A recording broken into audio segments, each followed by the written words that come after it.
We are here today with Erin, who's been a member of Good Shepherd since 2001. Thank you, Erin, for joining us today and sharing your story. We've had our conversations before. I understand that you didn't have a lot of experience with faith and belief in any type of religion growing up, but it was later in your life that you found it. Can you talk about that? Yes. Growing up, church was Christmas and Easter, ham and lasagna, twice a year, and that was it. So when I got engaged to my husband, we knew we both wanted to get married in a church, so we searched, found a church, attended it, but it was moving here the end of 2001. Well, we started searching for a church in the beginning of 2002 and found Good Shepherd and found it a comfortable place for both of us to come and worship and get our kids involved. Now, as I understand, your husband played a really crucial role for you in starting your journey in faith. He did. He's a cradle-born Episcopalian. Okay. So getting married in a church was a no-brainer. Once we had children, faith was important to both of us. And we moved here when the kids were young, so for the most part they were in the daycare or childcare when we would attend church. But coming here, they were old enough to get more involved. So we put them in Sunday school at church, and as adults we attended the adult Sunday school as well. And then I started teaching godly play so that I too could learn what they were learning, since I didn't have that faith journey. It really began, my faith journey began once we moved to Lexington and found Good Shepherd as a home. Okay. Why did you choose Good Shepherd as opposed to any of the other Episcopal churches? It felt like home, it felt comfortable. The church that we went to in Atlanta was traditional in its building, its look, its feel, and Good Shepherd offered that. But also, the first time we came here, there was a couple who came to us, introduced themselves, and then introduced us to their friends. And it was really special that someone just, who didn't know us, kind of took us under their wing and introduced us around. That's great. That's great.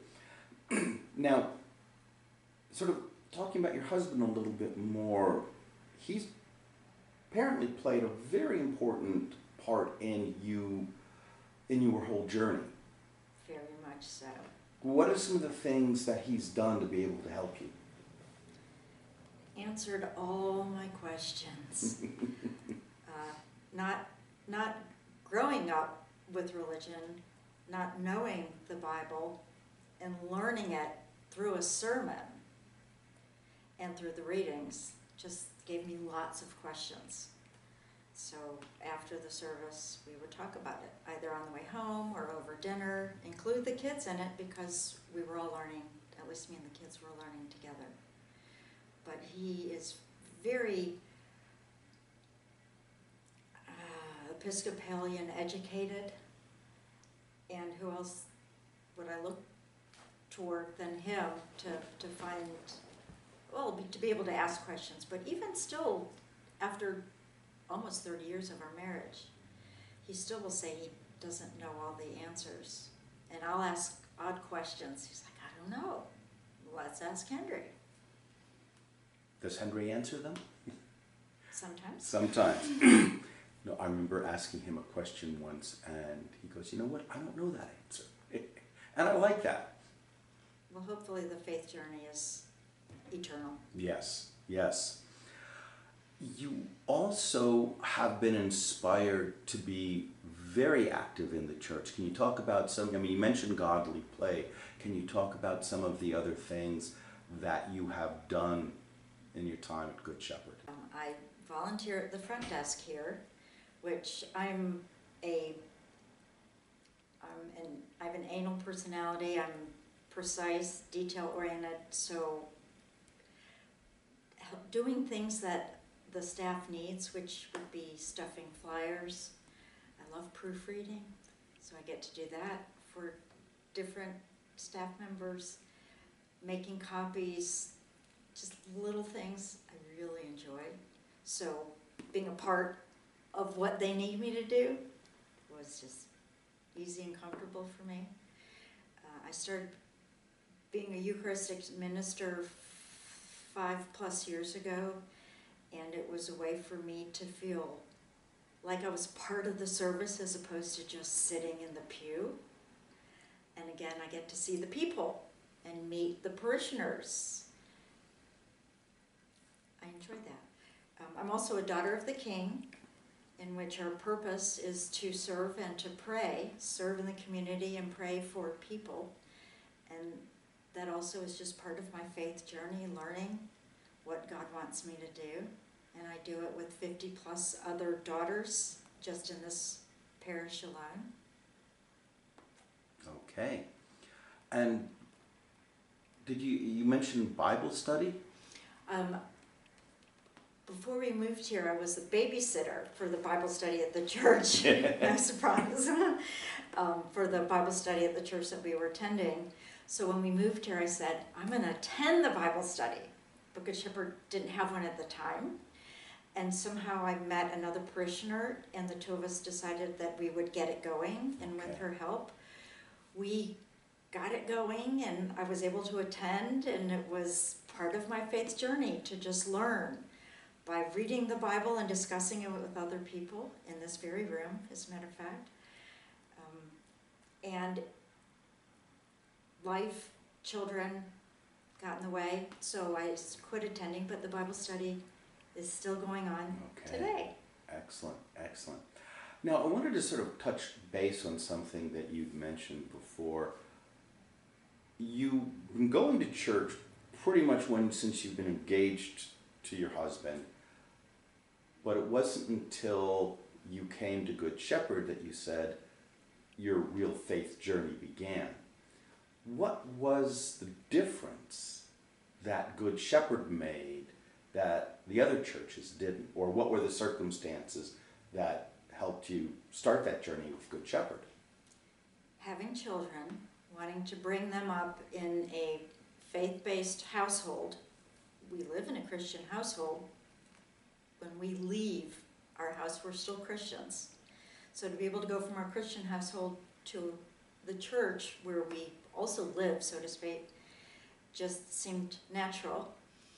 And to enroll the children in Sunday school also was just natural, so it seemed natural for me to teach godly play so that I could talk with them about what they learned, and I would be learning at the same time.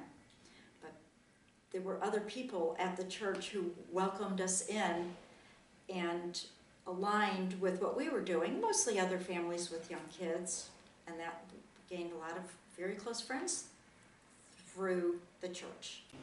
You know, and listening to you, it seems that children play such an important role in your life and serving and helping them. Can you talk about that and tell me why that is? I love children probably because as a child I had a deep need to be loved. My parents loved me. But as an adult, I love giving back what I had, which is a lot of love.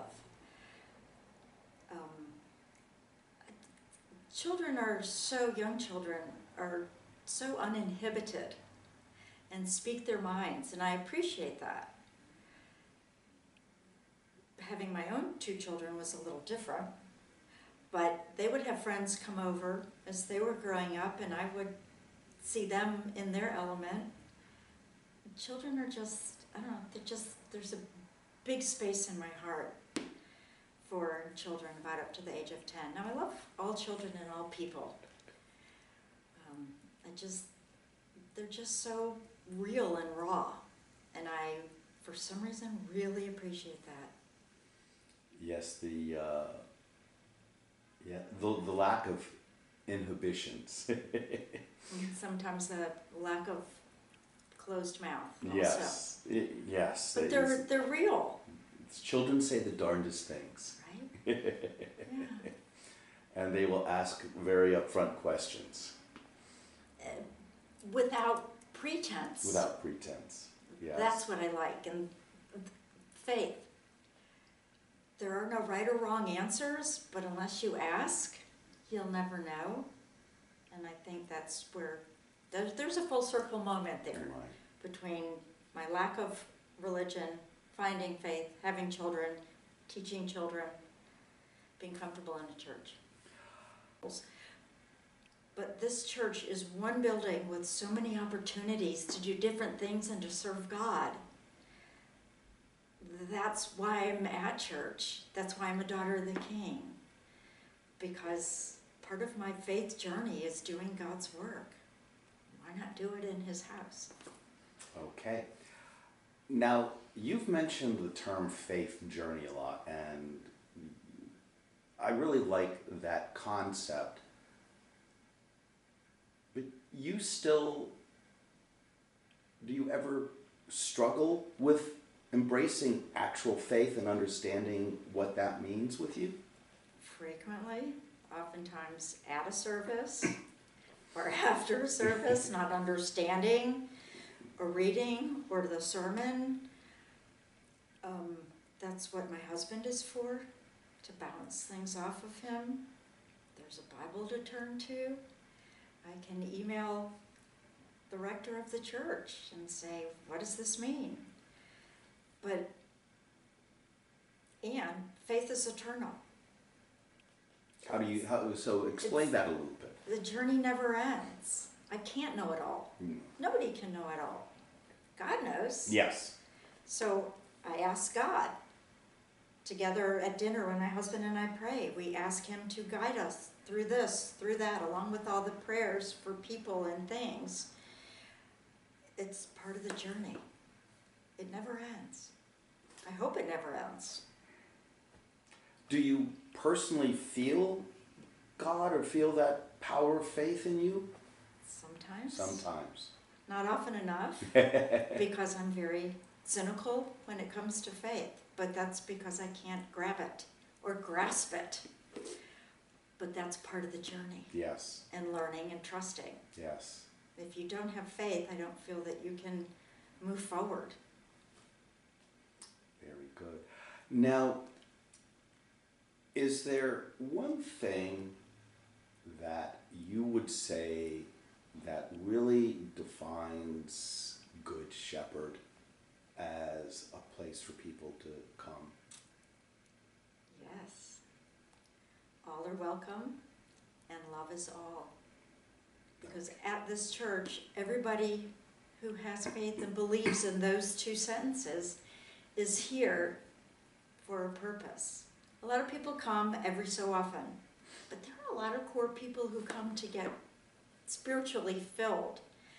And I think that's because Henry has made it so easy to feel welcome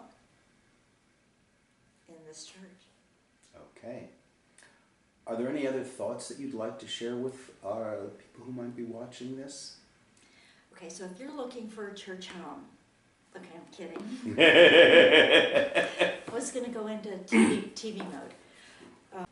If you're looking for a church home, you're at no loss to give Shepherd an opportunity to be your church, because all are welcome here. Okay. All right. Well, Erin, thank you so much for sharing your journey with us today. It's greatly appreciated, and I think people will find it very valuable and inspiring. I hope so. Thank you.